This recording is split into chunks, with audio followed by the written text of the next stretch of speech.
We brought the Bucklings over to be with Braveheart. And now he's trying to breed them. Yeah, this will keep Braveheart occupied. I think they'll be all right. There's 3 of them. He should disperse his attention amongst them. And they will settle down after a little bit. Hi! But we did this because we took Oberon over to the happy breeding grounds. And Braveheart was not so keen on that. He went sailing over the fence and went running over. But he can't breed those girls because they're his daughters. He can't breed what girls because they're... The girls over with Oberon. Anyways, so the farm's in a little bit of chaos right now. Because, hi Gideon. Because we moved some goats around. You might recognize Oberon here. He's with Milky, Pumpkin, and Tiny. They need to be bred, and he's leaving the farm at the end of the month, end of September. So they're going to be in here with him until he goes. And hopefully they will come into heat at some point during this time and he'll get them covered. But this pen is pretty calm compared to Braveheart's pen. But there's 3 girls to distribute Oberon's attentions around so he doesn't bug anyone too terribly much. Just like there's 3 Bucklings with Braveheart. And there's just 2 Bucklings left in the Buckling pen because I couldn't just leave one alone. And in there is our future breeder replacing Oberon. So these girls have been very stubborn and not wanting to be bred, so that now we're switching to this style of breeding instead of walking them over and seeing if they'll get it done. Now I gotta go finish my chores because it's getting dark. Alright, it's the next day from the video I just did. You can see everyone's settled down. We've finally got this buck hut winterized. We've got strapping on all sides and extra on the front because we figured that they would be using that strapping to scratch. So we wanted to make sure there was lots there. So this is now windproof down where they're gonna be. As you can see, these guys have settled down. They're all living happily together now. We had to put a board across the bottom because these little stinkers got out just as we were finishing up work. So that should contain them here now. And I'm sure if they're really determined, they could get out kind of anywhere along there, but let's hope they're not that determined down there. This is usually the corner that they try, and it's got pretty good fencing here all along, so they should be contained now. Hi, Valentine. And Blue. And Oliver. And Braveheart. And doesn't Braveheart look handsome in his shiny new red collar? Isn't he lovely? Yeah, he's much happier with these little guys in here, and they're all getting along now.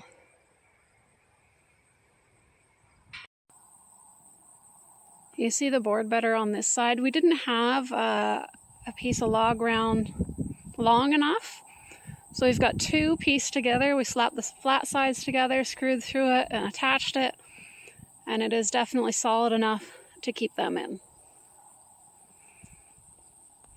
So yeah, I mean, it's been, what, half a day, and these guys have all settled down.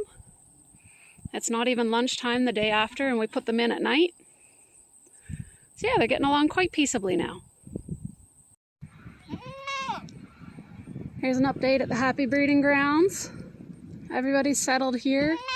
I knew there would be initial excitement, and then Albie would settle down once they were rejecting him, and when they're ready, they'll accept them. But I think he's quite content to be in here with the ladies. I don't know, does he look happy to you? He looks happy to me. And they've got all this long way out to the trees there to roam and munch and run if they want to. They're doing good. Hello folks. We've been a little busy today. Got some stuff done, and I'll show you what we're doing and what happened and what to do when such things happen. Not that I've done it before, but I have been taught. So we'll see how it goes. I will update you on it.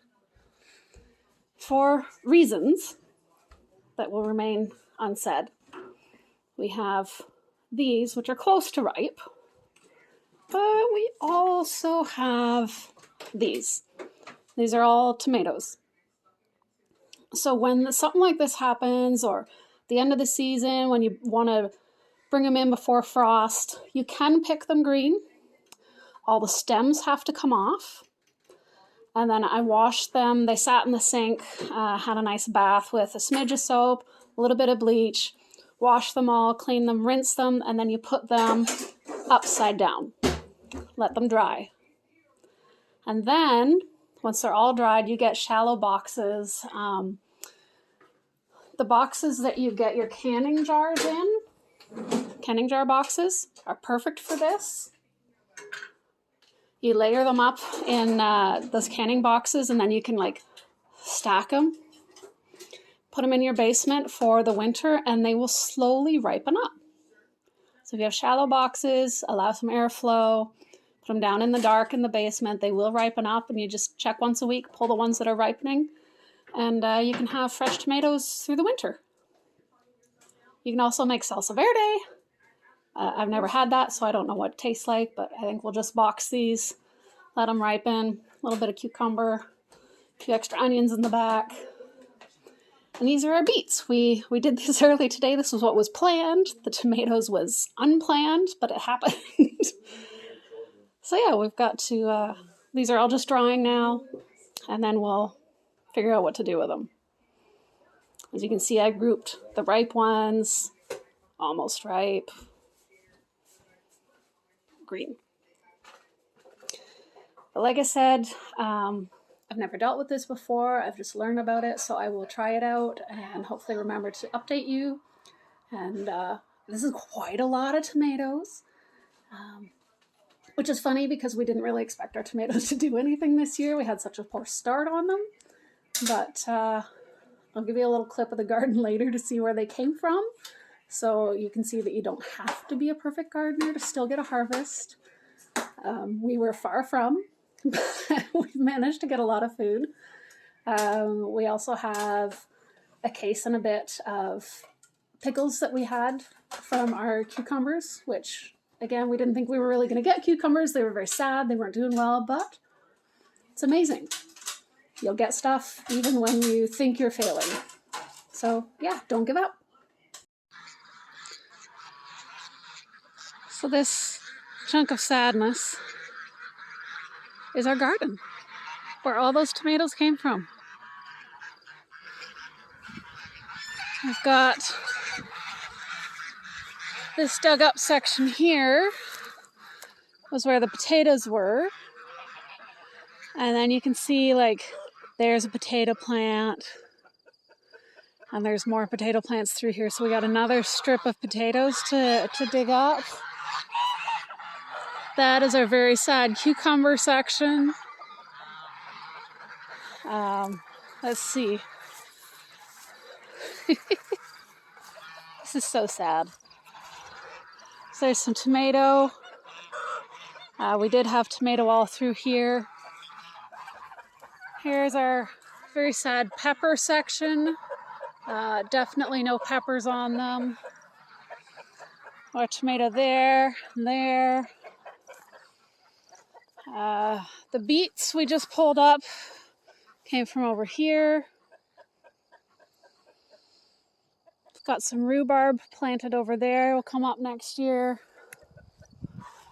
So yeah, you don't need a nice garden to get a good harvest, people. This is very sad. Of course, we're up at the north shore of Lake Huron. It's really end of season, so things have kind of been left to go. But yeah, that is the state of the garden that we got all that produce from.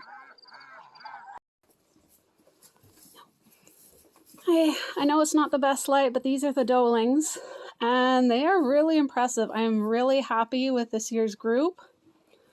Frosty there is almost the size of last year's kids, so they're doing really well.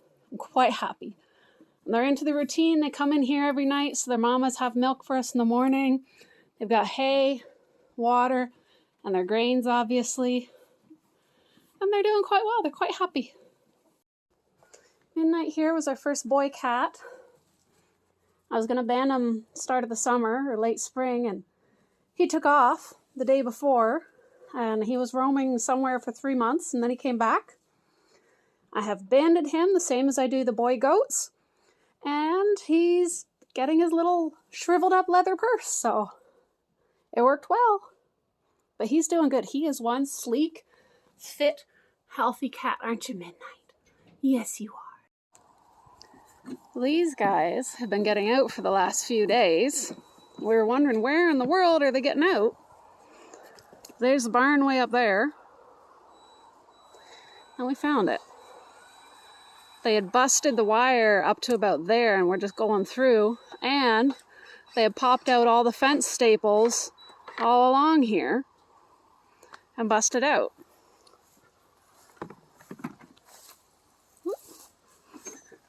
As you can see, they've got themselves a merry little path.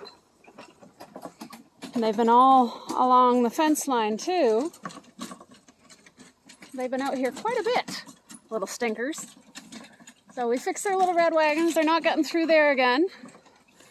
And hopefully that'll contain them for a little while at least. But when we found them today, they were way out that way in the hayfield having a feast and did not want to leave it.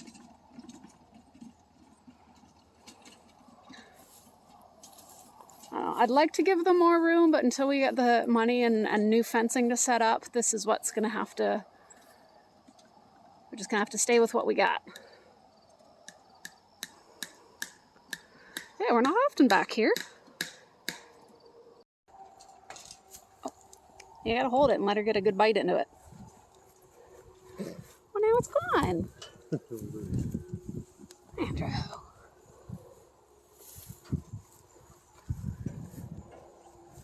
Really? I gotta go in there and give it to him. I'm gonna lose a finger. You're not gonna lose a finger. Like it.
And this, my friends, is how you weed your garden like a pro at the end of the season. And find potatoes that you missed.